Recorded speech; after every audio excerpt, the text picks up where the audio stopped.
Hey guys, welcome back to your channel. In this video, I learn you one of the most popular sketching.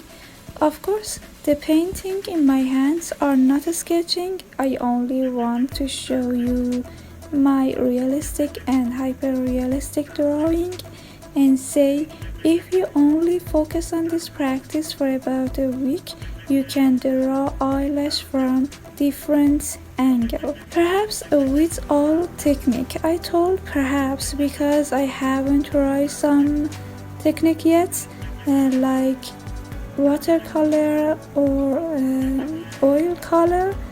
But as I saw in some video that artists draw eyelash, I think all of them are similar.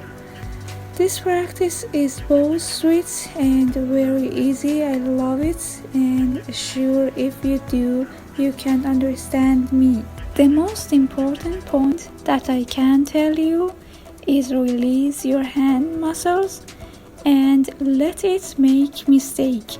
Your hand will learn by itself until you will be satisfied.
You